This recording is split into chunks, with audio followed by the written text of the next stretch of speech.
सिद्धिभ्यः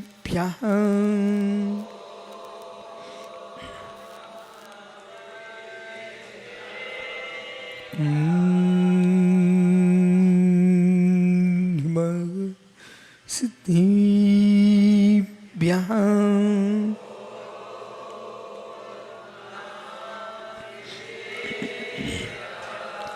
श्रीमत्पुरुं भीरिं स्याद्मां मोगिलाञ्छिनं धिया त्रैलोक्यनाथस्य साश्रीनं जिनसाश्रीनं साश्रीनं जिनसाश्रीनं साश्रीनं जिनसाश्रीनं डुमुरिं ताडुं डुमुसिद्धाडुं डुमुआरियाडुं डुमुसायाडुं डुमुलुइश्रुविसावुडुं अनंत अनंत पुरुम सिद्ध हुआनी की एक जड़वान अरहिनाथ स्वामी की एक जड़वान महावीर स्वामी की परम पूज्य आचार्य भगवान कुंद कुंद स्वामी की परम पूज्य आचार्य रविराग सागर जी मुनि महाराज की अहिंसामय विश्व धर्म की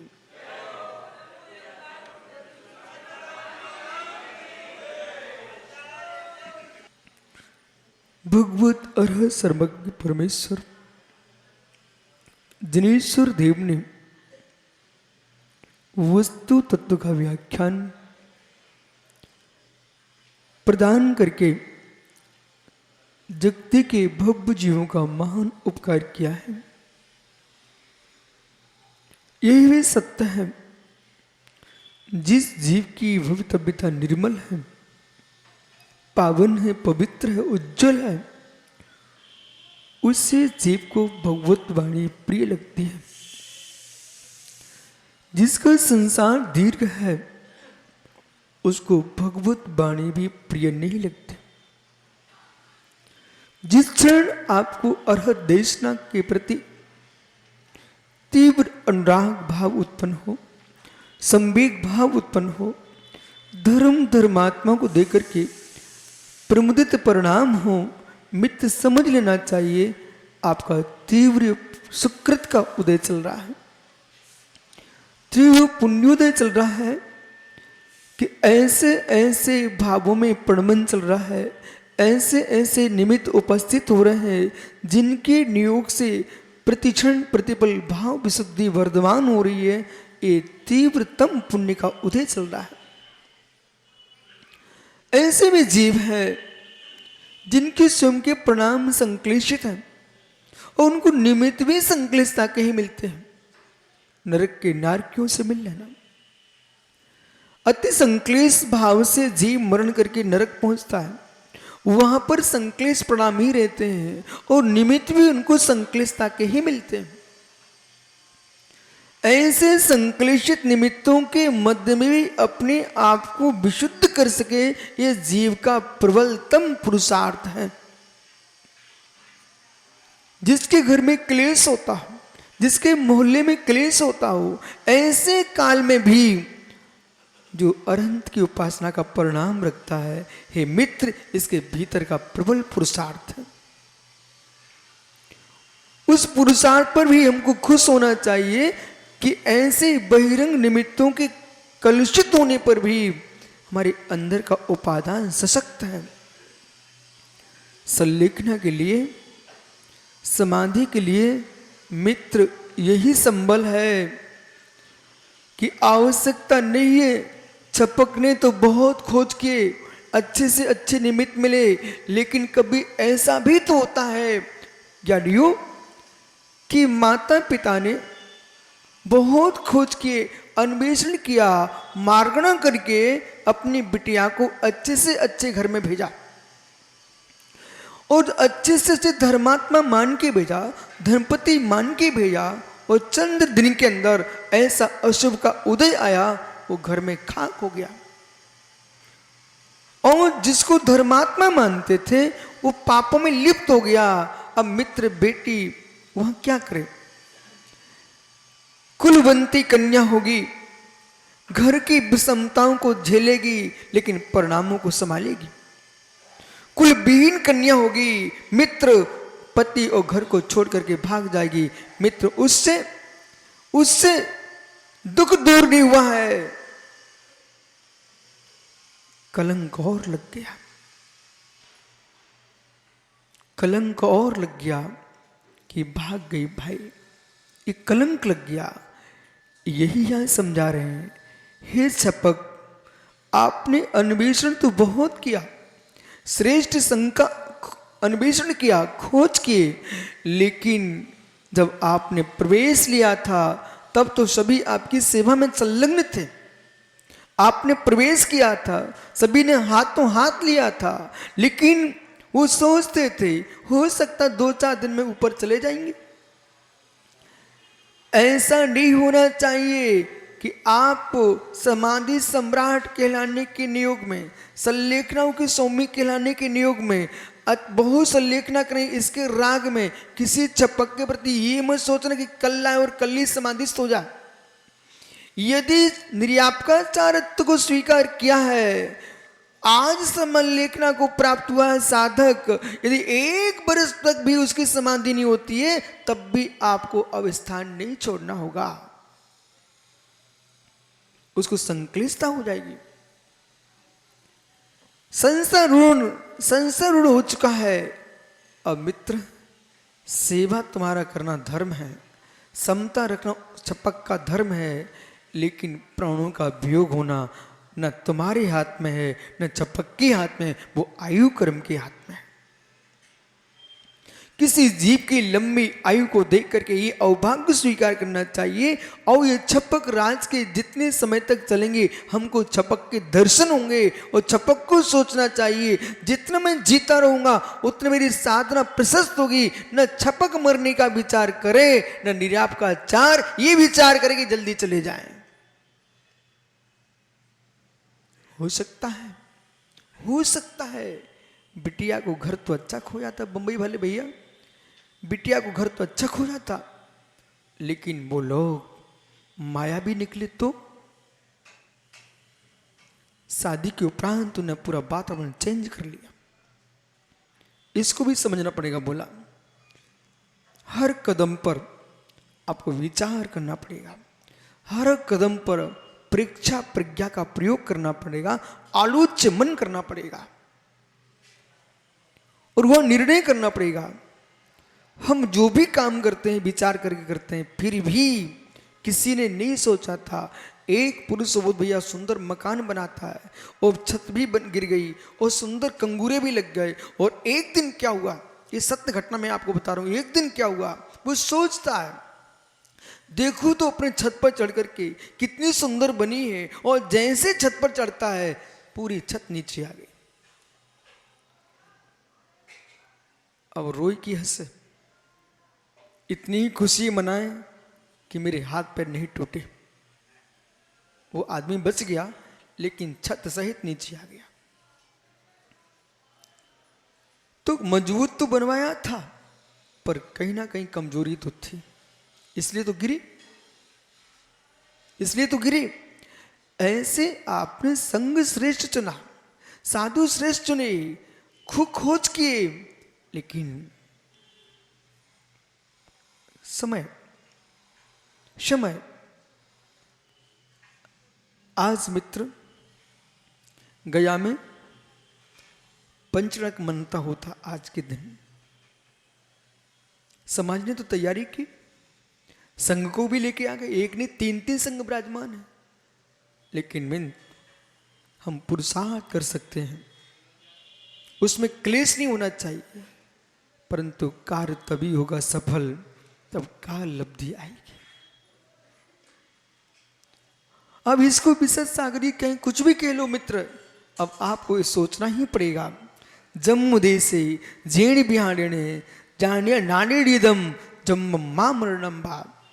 जिस देश में, जिस विधान से, जिस जीव का जन्म मरण होना है उसको कोई टाल नहीं सकता है। इंदु वा जुड़िंदो बा, चाहे इंद्र आ जाए, चाहे जिनेन्द्र आ जाए, तीव्र कर्म के विपाक को टालने की क्षमता किसी के पास नहीं है। किसने सोचा था? बहुत प्रसन्न थे, बहुत प्रसन्न थे। यदि ऐसा मालूम होता मैं 8 दिन और पहले करा देता। विचार करना आप, 8 दिन पहले कुछ नहीं था, नहीं जाता संघ हजारीबाग। मित्र और पहले संघ आ जाता, लेकिन विश्वसागर जी ये संकल्प विकल्प तुम्हारी छद्मस्त दशा कर रही है, केवल ही नहीं करते, उन्हें झलक रहा है इसी समय होने वाला था। जितने संकल्प विकल्प हैं ये अज्ञान में होते हैं, ज्ञान में नहीं होते हैं। केवल ज्ञान में संकल्प विकल्प का अभाव होता है और मति श्रुत ज्ञान में संकल्प विकल्प आ सकते हैं। और तत्वज्ञानी जीव छद्मस्त भी तत्व निर्णय से अपने संकल्प विकल्प को विराम दे देता है। मित्र घर तो अच्छा खोजा, फिर भी बेटी को कष्ट। ऐसे छपक ने श्रेष्ठ संघ का अन्वेषण किया था, फिर भी उसकी सेवा नहीं हो पा रही है, कोई ध्यान नहीं दे पा रहा है। वहां क्या करना चाहिए?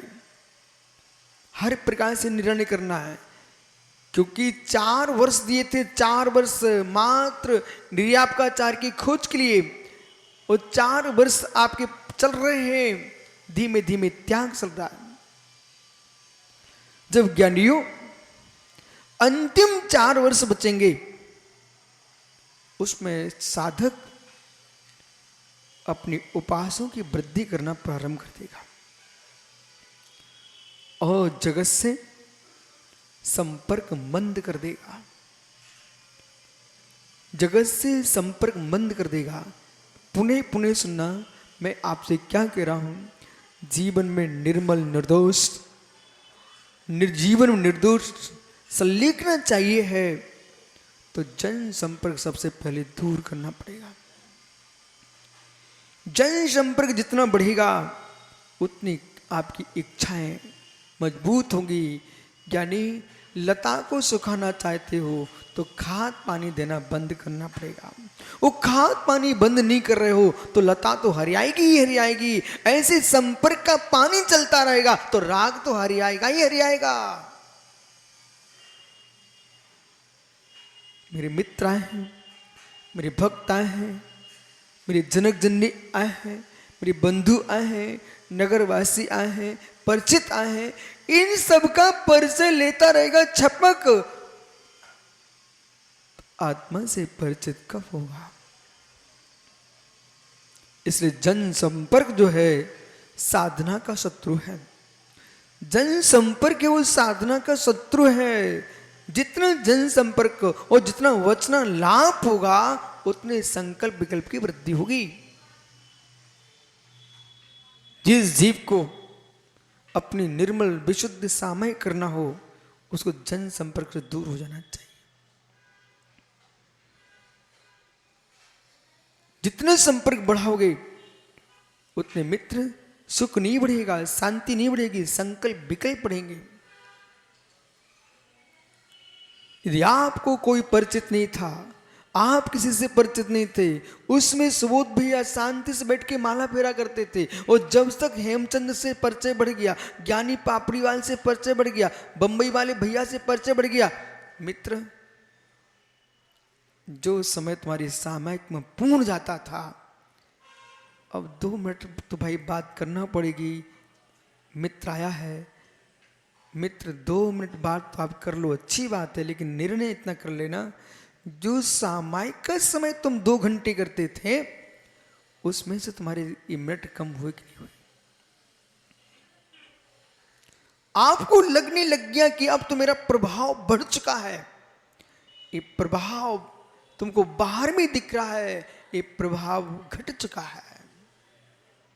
क्योंकि प्रभाव जब बढ़ा मानते कि मित्र मित्र बन के नहीं आता, मात्र भक्त बन के आता। वो यूं दर्शन करके था, यूं दर्शन करता जैसे श्री जिन मंदिर में प्रभु के बिंब विराजा है। आप जब आओ दर्शन कर लो, निकल जाओ। प्रभु ना हाथ उठाते हैं, ना आंख उठाते हैं, वे नासाक दृष्टि होते हैं।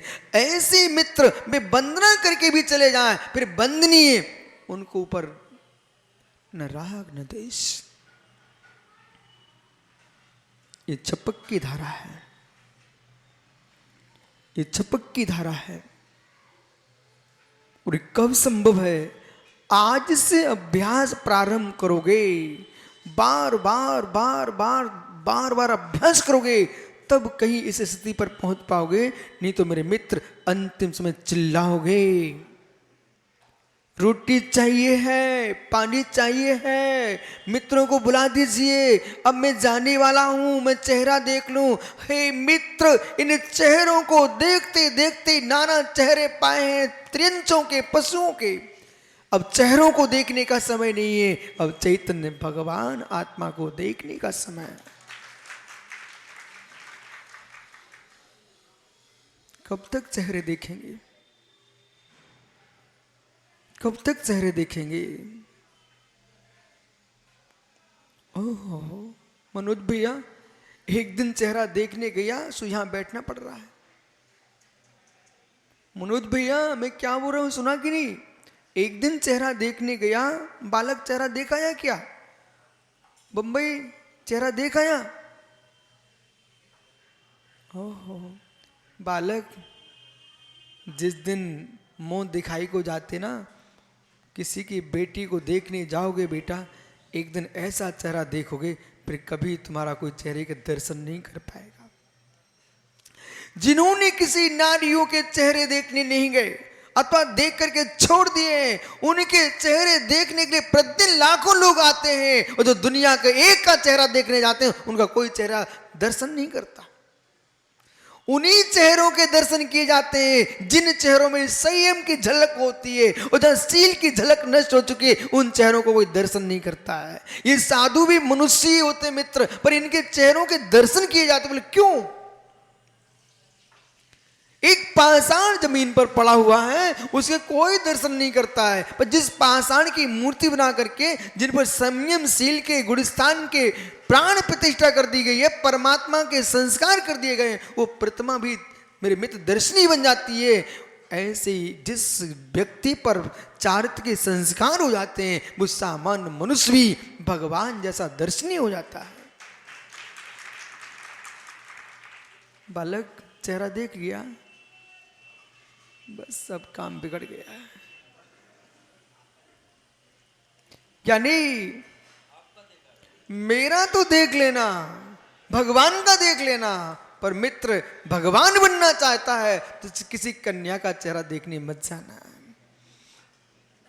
विराजो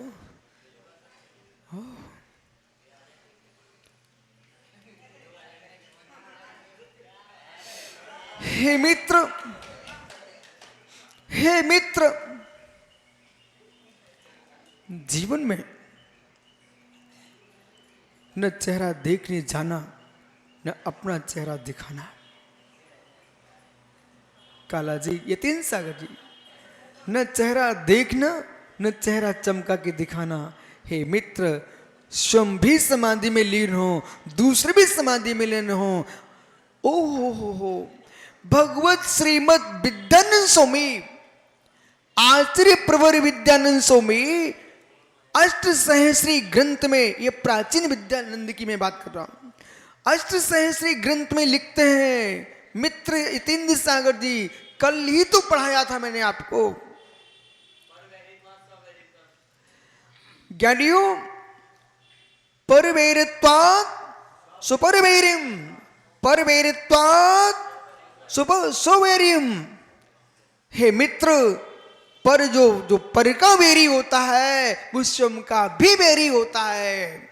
जो पर का वैरी होता है वो स्वयं का भी वैरी होता है। आचार्य विद्यानंद स्वामी लिख रहे हैं अष्ट सहस्री ग्रंथ में, जो जीव पर का वैरी होता है वो स्वयं का भी वैरी होता है।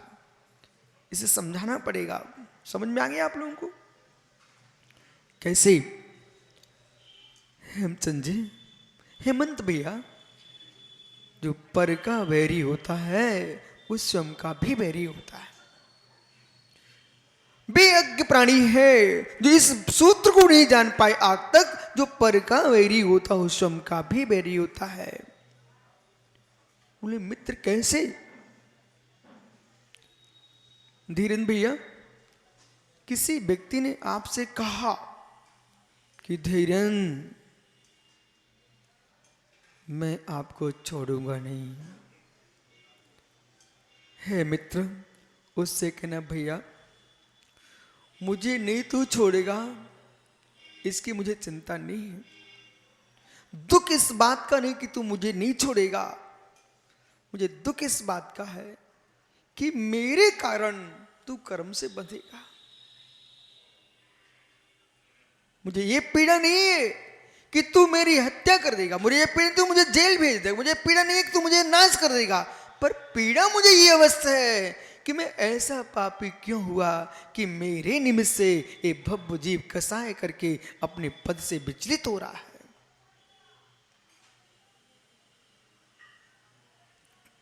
ऐसा भी सोच सकते ना, ऐसा भी सोच सकते ना। पिता ऋषभ कहे कि ज्ञानी अब घर खाली कर दो, बहुत जी लिया।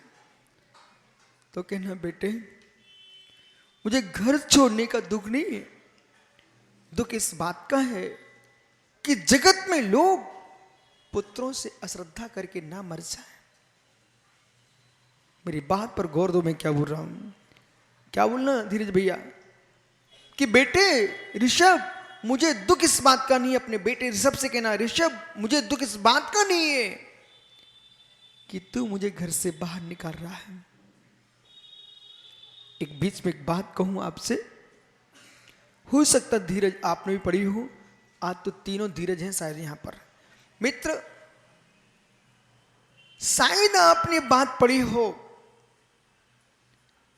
एक जगह धीरज भैया एक व्यक्ति के पास बहुत सुंदर घोड़ा था, बहुत सुंदर घोड़ा था, पर बाबा भारती के पास घोड़ा था। डाकू खड़ग सिंह को मालूम चला कि बाबा भारती का जो घोड़ा है बहुत द्रुत गति से चलता है और बहुत सुंदर है, कैसे हो मैं बाबा भारती का घोड़ा चुरा सकूं। एक दिन खड़ग सिंह ने जहां से बाबा भारती अपने घोड़े से निकला करते थे वहां पर एक अपाहिज का लंगड़े पंगु का भेष बना करके और किनारे रोड पर बैठ गया। वो तीसरा धीरज भी आ गया, देख लो भाई, दूसरा पीछे बैठा आपकी बेसाली वाला धीरज। खड़ग सिंह ने क्या किया, अहो पुरुष सारे देश के खड़ग सिंहों से मैं कह रहा हूं, डांका भी डालना हो तो अपाहिज बन के मत डालना। खड़ग सिंह ने क्या किया, पंगु का भेष बनाया भोले और रोड के किनारे बैठ गया। और जैसे रोड किनारे बैठा और कराहने लगा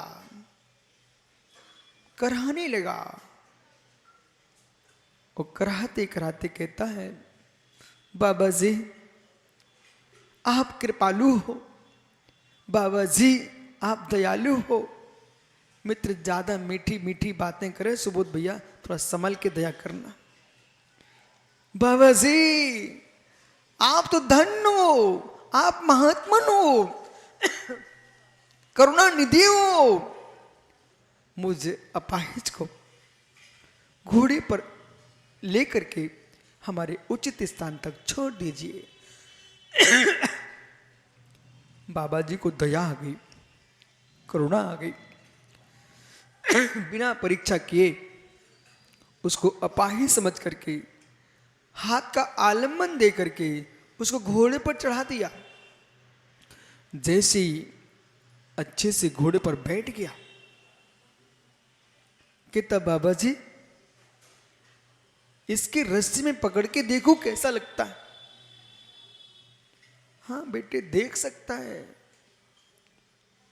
और जैसी बाबा जी ने लगाम थमाई, उसने धीरे से धक्का मारा नीचे से, बाबा नीचे और घोड़ा आगे,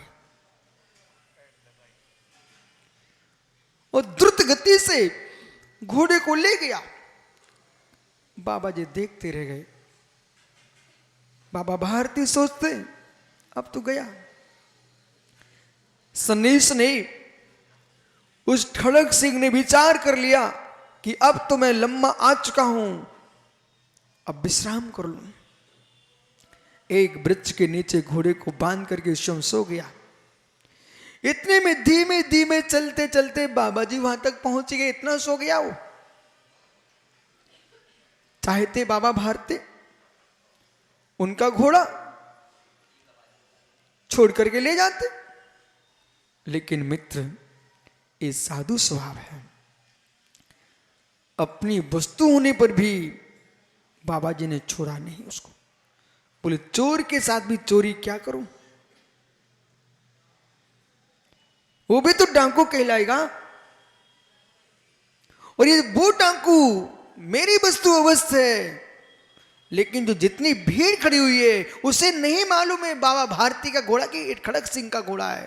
दुनिया की आंखों में तो मैं आ जाऊंगा मैं चोर हूं, इसलिए अपनी वस्तु भी किसी के यहां रखी हुई है ना, उसको बिना पूछे उठा के मत ले जाना। मित्र जगत की निगाहों में भी चोर नहीं बनना और स्वभाव में भी चोर नहीं बनना।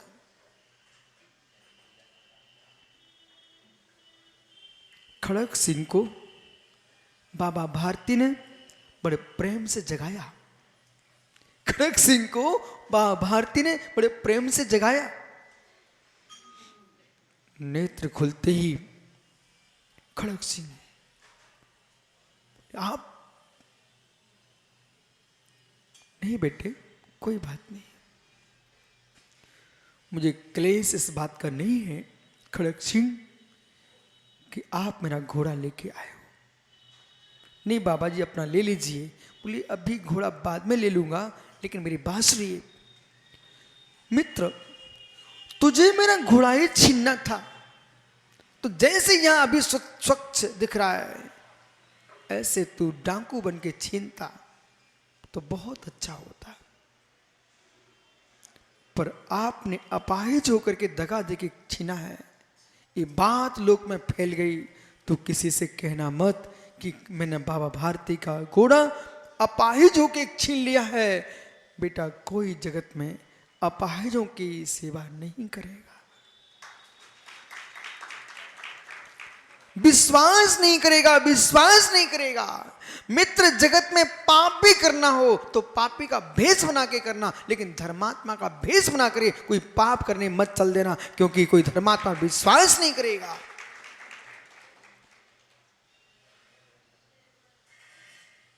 मैंने तो बहुत छोटे में कहानी पढ़ ली थी। हमारी 5वीं कक्षा की पुस्तक में कहानी आ चुकी थी। जब मैं 5वीं कक्षा में पढ़ता था ना, तब ये कहानी में पढ़ चुका था। 1985 में हमने परीक्षा दी थी 5वीं कक्षा की। 1985 में मुझे अच्छे से ध्यान है, क्योंकि मेरा सेंटर दूसरे गांव में था। परीक्षा देने में रात्रि के 3 बजे जग करके तैयारी की थी कि भाई बाहर जाना है, इसलिए मुझे को याद है। जानियो खड़ग सिंह धीरज भैया डाकू नहीं बचा। उसकी आंखों में टप टप आंसू टपकने लगे। हे मित्र, किसी व्यक्ति को संभालना हो तो तलवार दिखा के मत संभालिए, मधुर वाणी का प्रयोग कीजिए। डाकू खड़ग सिंह की आंखों में आंसू। जो कार्य तलवार नहीं कर सकता है, वो कार्य को आपका मधुर संभाषण कर सकता है। भैया धीरज, बे चेहरे पर लगे 2 आंख के गोलक, बेही मात्र आंखें हैं, बेही नेत्र हैं राहुल, जिन आंखों में स्नेह की धारा बह रही हो।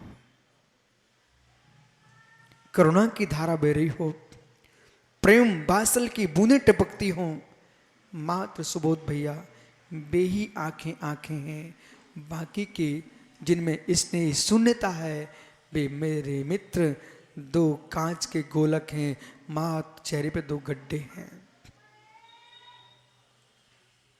कंचा जानते आप? कंचा, कंचा जानते? कंचा आंटी, हाँ खेले ना ज्ञानियों, ये सर्दी का मौसम है तो कंचे खेलने का मौसम था। कंचों के खेलते इसमें जैसे दो गोलक कंचे अंटिया, वे चमकते बड़े सुंदर सुंदर पहले आते थे, अब मुझे मालूम नहीं है, लेकिन वे कंचे किस काम के? कंचे कंचे ही होते हैं। ऐसे ये मित्र जिन आंखों में प्रीति नहीं, जिन आंखों में स्नेह नहीं, जिन आंखों में धर्म भावना नहीं, वे आंखें मात्र गोलक कांच के कंचे हैं।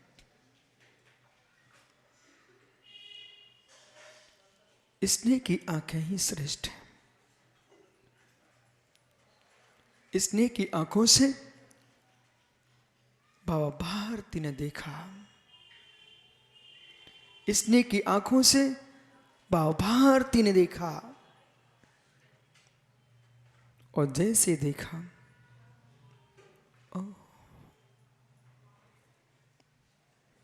हरा रंग देखा आप लोगों ने? हरा रंग, हरा रंग कहीं आता भी है क्या मित्र? हरा कोई रंग नहीं होता। नीला पीला मिला दो तो हरा रंग बन जाता है। नीला पीला मिला दो तो हरा रंग बन जाता है। ये मिश्र वर्ण है। वर्ण तो पांच ही है, रक्त, श्वेत, कृष्ण, पीत और नीला। ये पांच ही रंग हैं। शेष जो है मिश्र वर्ण है। जैसे कि सुबोध भैया नीले में पीला मिलाते हरा हो जाता है। इतना ही नहीं, श्वेत चूना, पीली हल्दी आप डाल के देखो, क्षण मात्र में धन्नो चूना तेरी शक्ति कहूं, क्या धन्नो हल्दी तेरी शक्ति कहूं। इन दोनों के संसर्ग होते ही रंग बदल जाता है। ऐसे मित्र ललित भैया अपना स्वभाव ऐसा बनाइए कि दूसरा तुम्हें देख करते ही उसका रंग बदल जाए।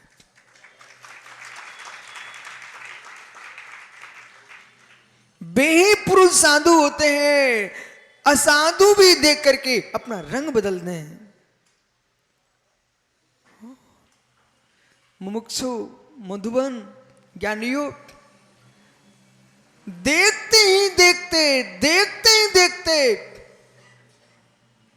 खड़ग सिंह रंग बदल गया। देखते ही देखते प्रसन्न सागर जी आए क्या? खड़ग सिंह मित्र रंग बदल गया, विशाल सागर जी रंग बदल गया और कहता बाबा भारती से, बाबा जी अभी तक मैं डाकू अवस्था, अब आज मैं डाकू नहीं हूं, मैं साधु। बेटा ऋषभ, तेरे पिता धीरज तुम घर से निकालने लग गया। धीरज तब कहना, बेटे जो शब्द का प्रयोग बाबा भारती ने अपने खड़ग सिंह डाकू से किया था, ऐसे अपनी संतान से कहना, बेटे मुझे दुख इस बात का नहीं है कि आप मुझे घर से निकाल रहे हो। मेरे लाल, किसी से कहना मत तुम कि मैंने अपने पिता को घर से निकाल दिया है। तुम दुनिया से यही कहना हमारे पिताजी यात्रा को गए, उनका मन कर रहा है कि मधुबन में सम्मेशकर में रहेंगे, अब ऐसा बोल देना। बोले क्यों? यदि आपने ऐसा कह दिया कि हमने पिता को घर से बाहर कर दिया है, तो जगत के पुत्रों के प्रति पिताओं की भावनाएं गिर जाएंगी। कोई अपने बेटों का पालन नहीं करेगा। ऐसे हे मुनीश्वरों, हे त्यागी वृंदो, हे महात्माओं, किंचित तुम्हारे मन में विकल्प आता है अशुभ का, मित्र इस मुद्रा में अशुभ मत करना, क्योंकि लोगों की निर्गंत मार्ग श्रद्धाएं टूट जाएंगी, चूर चूर हो।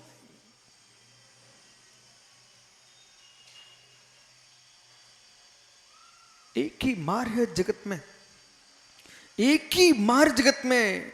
आज भगवान नहीं है, आज सिद्ध दिखते नहीं, अरहंत है नहीं है, केवली श्रुत केवली है नहीं है। आज तो धरती के देवता ये निर्गंत तपोधन है, हमारी आस्थाएं बचा के कोई रखे है। हे मुनिराज, आप ही तो रखे हैं।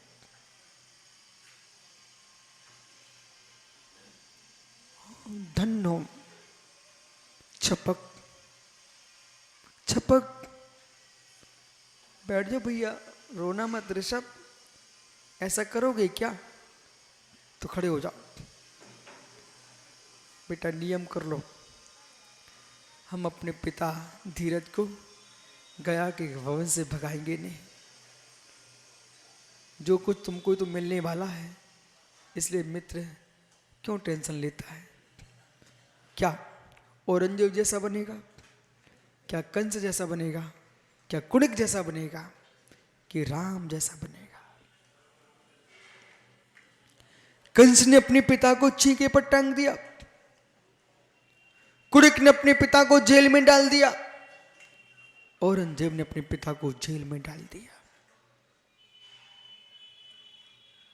कि अब कब तक जिएंगे लोग, मेरा राज्य कब चलेगा?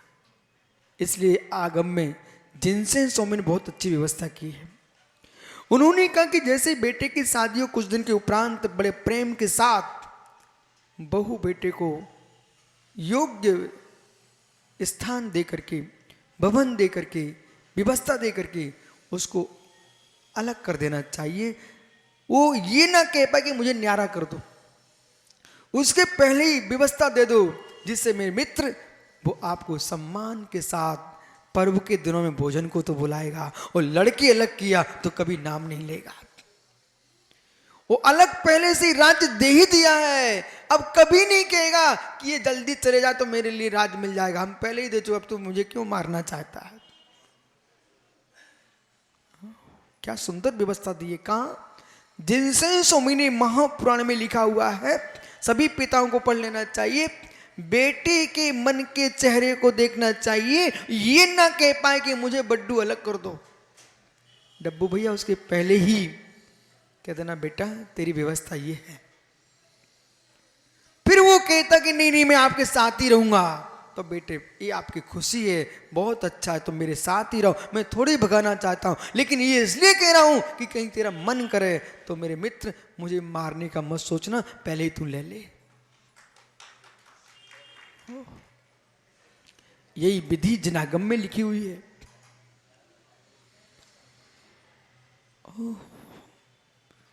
बालक,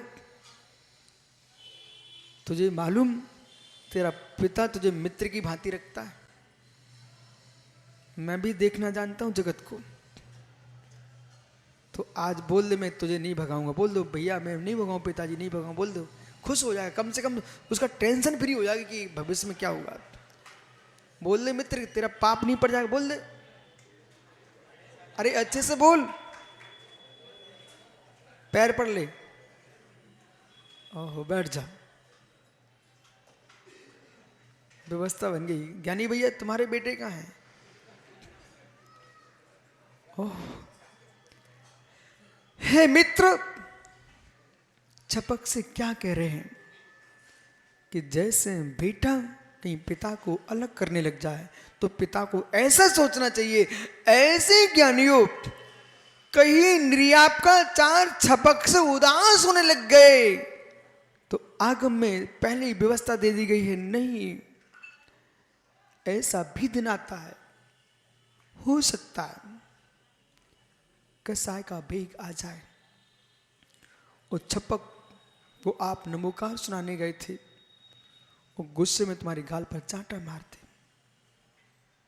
आप आश्चर्य मत करने, सब सुनते जाइए, आगम की भाषा सुनते जाइए, मैं भगवती आराधना बोल रहा हूं। तुम्हारे गाल पर चांटा मार दिया उन्होंने। मित्र, इतना होने के बाद भी तुम ये नहीं कह सकते हो कि हम तो आपकी सेवा कर रहे हैं और तुम मार रहे हो। नहीं, कसाई का उद्रेक था, निकल गया। पुनः पुनः यही कहेंगे, मार लिया, अब नमोकार पढ़ो। तब दिखता है कि छपक से बड़ी समाधि निर्याप का आचार की है कि इतना सहन करने के बाद भी उन्होंने छपक को छोड़ा नहीं।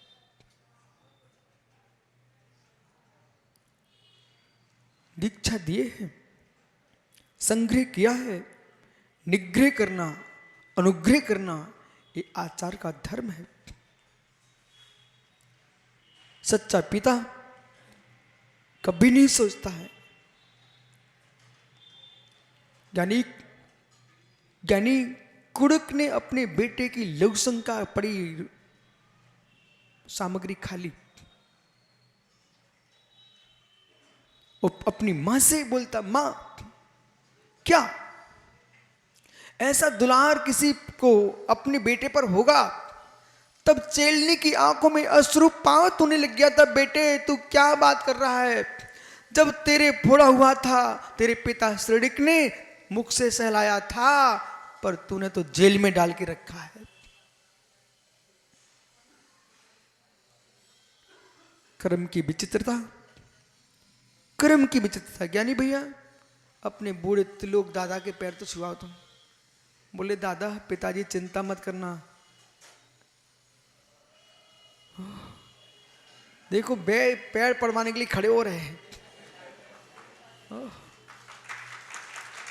आ जाओ। अब ज्ञानी भैया उनके 5 किलो खून बढ़ गया अभी, फिर आ जाओ। ज्ञानियों, यदि ऐसा परिणाम जीव का होता है, विश्वास मानिए, वृक्ष में पानी डाल दीजिए तो हरिया जाता है, और वृद्धों के पांव छुली तो हरिया जाता है। गुरुजनों को कुछ नहीं चाहिए, ब्राह्मण को दक्षिणा, क्षत्रिय को भूमि, मित्र बनिया से व्यापार, और गुरु के चरण स्पर्श, इतने से माला माल।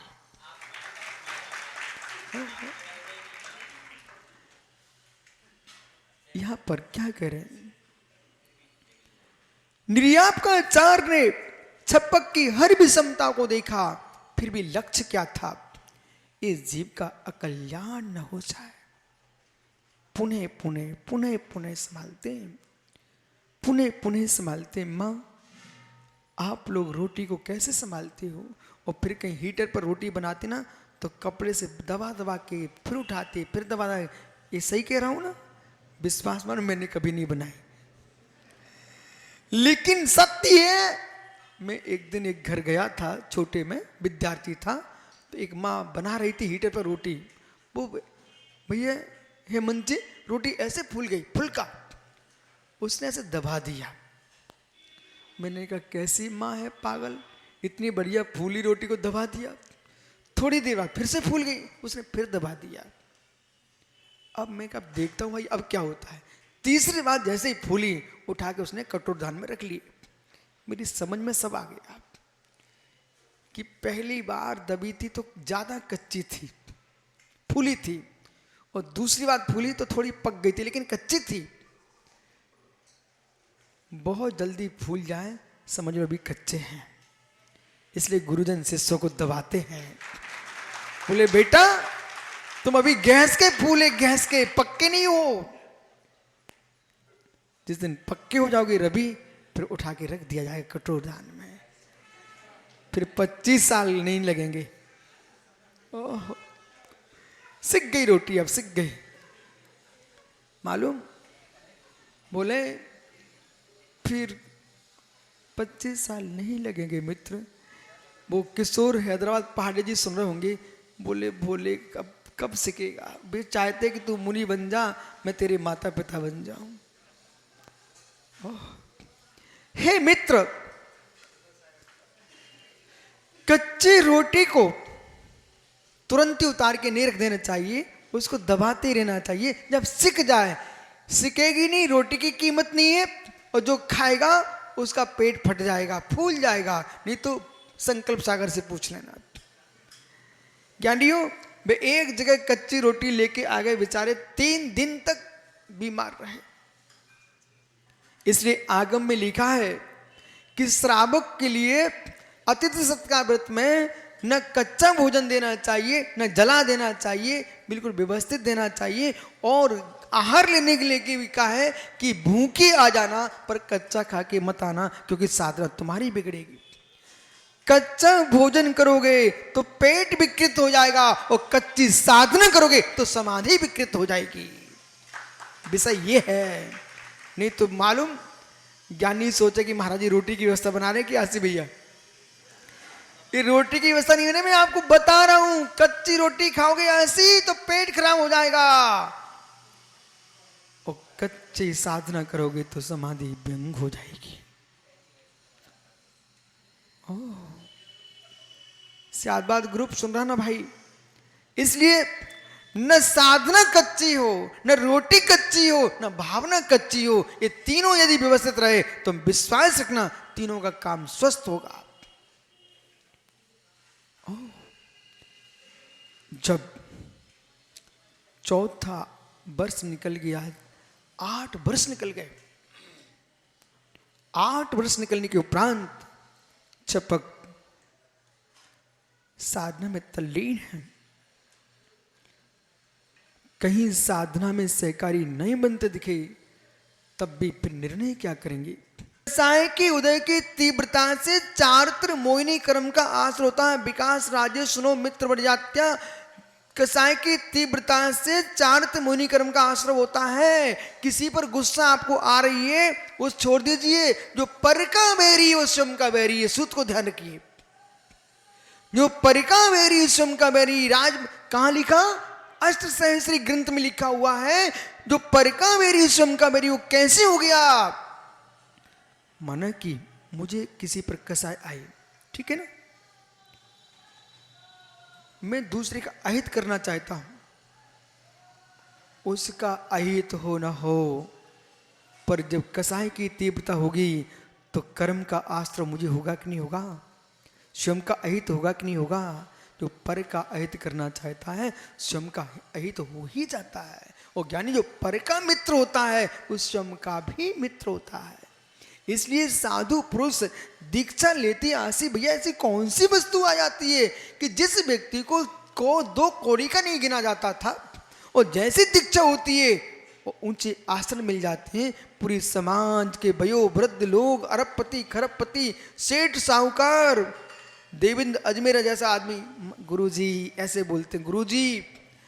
एक वयोवृद्ध आदमी जब कहे प्रणुष सागरी गुरुजी, तब गुरुजी को देखने अपना युवा शरीर, ये युवा शरीर की वंदना नहीं है, युवा रत्नात्रय धर्म की वंदना है।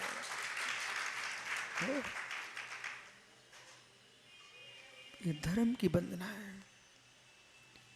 इसलिए संयम भेष की वंदना नहीं है, भाव की वंदना है। भाव की वंदना है, जिससे भवातीत हुआ जाए ऐसा काम करना, जिससे भव भ्रमण हो ऐसा काम कभी नहीं करना। क्या समझा रहे आप? निर्याप का 4 छप्पक के पास जाते हैं। अब आ गया समय, विशेष सागर जी आप तो जयपुर में चातुर्मास किए हो, किए ना? वहां पर बहुत मूर्तियां बनती। मैं भी वहां गया था तो देख, रास्ते में पड़ी थी, मूर्ति बन रही थी। शिल्पकार प्रतिमा पर बैठ के रोटी खा रहा था, वो भी मैंने देखा। और जब प्रशस्ति लिखता तब भी बैठा के काम कर। लेकिन भैया जैसे भगवान का चेहरा बनने का समय आता है, फिर शिल्पकार सब भूल जाता है, एकाग्र होता है। क्योंकि मित्र आपने कल कहा था, जगत की सारी देवी देवताओं की मूर्तियां तो कोई बना के बेच सकता है, लेकिन अरहंत की प्रतिमा के लिए यहाँ ताल देखना पड़ता है, माप देखना पड़ता है। मेरे मित्र भीतरांता प्रकट करना, जरा भी कुछ निकल पड़ी, गलती हो गई तो अलग करो, हटाओ, प्रतिष्ठाचार अलग कर देता है। बोलो ज्ञानी, अपनी भगवान आए थे यहाँ के लिए, मुनि सुब्रतनाथ स्वामी, कितनी खोज करना पड़ गई आपको। अब देखो हमारे भगवान आदिनाथ स्वामी को कैसा चेहरा चमक रहा है। माताओं नजर मत लगा देना। जब प्रतिमा इतनी सुंदर है तो प्रभु कितने सुंदर होंगे, आप तो कल्पना कीजिए। मालूम, इतने लोग सुन सुन कर उनको मन कर रहा है कभी हम पहुंच पाऊं गया। जितने समय से करके आएंगे ना, गया के आदिनाथ के दर्शन करने आएंगे। सबके दिन एक से नहीं होते प्रदीप भाई। जितने लोग आएंगे, पहले लोग सोचते होंगे कि ठीक करूं कि नहीं करूं। मित्र, जब प्रभु सुंदर दिखने लगे, मेरी तो ग्रंथ पर तस्वीर लगी है तो मैं तो ऐसे देख के देखता रहता हूं। वो प्रभु, जब आपका बिंब इतना सुंदर है, आप हे नाभे पुत्र कितने सुंदर होंगे।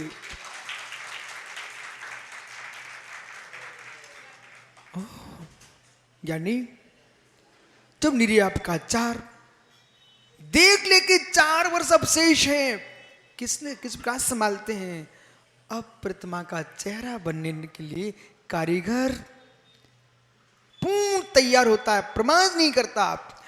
ऐसे मित्र, समाधि के जो 4 वर्ष हैं, ये हमारी संलेखना का चेहरा बनने वाला है।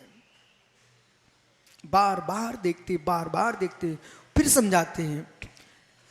तो उद्धरंती गारौरह्यम मूलम पुण्वन्न भावलणियम मिच्छा दंसन सल्लम माया सल्लम डियाणम च। हे छपक, अहिमान रहित मान छोड़ दिया कि मैं आचार था। देखो, आज सुबह बिसत सागर जी बहुत बड़ी बात चल रही थी। पद्म पुराण के स्वाध्याय में इंद्र राजा को रावण ने पकड़ लिया, बंदी करा लिया, और फिर प्रसन्न सागर बाचकाचार्य जी ऐसे पढ़ रहे थे, कह रहे थे, ऊपर जाने के बाद नीचे उतरने बड़ा कष्ट होता है। बंदी बना इंद्र के लिए छोड़ भी दिया, तब भी निर्वेक को प्राप्त हो गया, निर्वेक को प्राप्त हो गया। अब मैं कैसे क्या करूं, वही यहां समझा रहे हैं। अईमान रहित, मान का विसर्जन करना बहुत अनिवार्य है। अईमान रहित होकर के साधक पुनर्जीवन रूपी, ओहो मित्र, पूर्ण भावलत्याम पूर्व भवलत्या, ये पुनर्भव रूपी लता, समझ में आना मैं क्या बोल रहा हूं। पुनर्भव रूपी लता, पुनः पुनः जन्म मरण करना, पुनः पुनः जन्म मरण करना। ज्ञानियों, इस संसार की लता को समाप्त करना चाहते हो तो मिथ्या दर्शन शल्य, माया शल्य, निदान शल्य, इनको अंतरंग से निकाल दीजिए।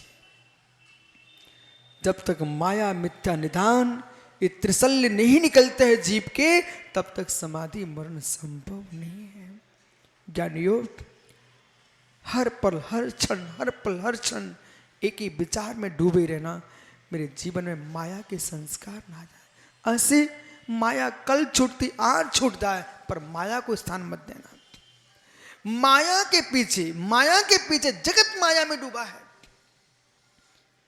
100 रुपए की वस्तु को व्यक्ति 500 रुपए में बेच देता, किसके पीछे? माया के पीछे।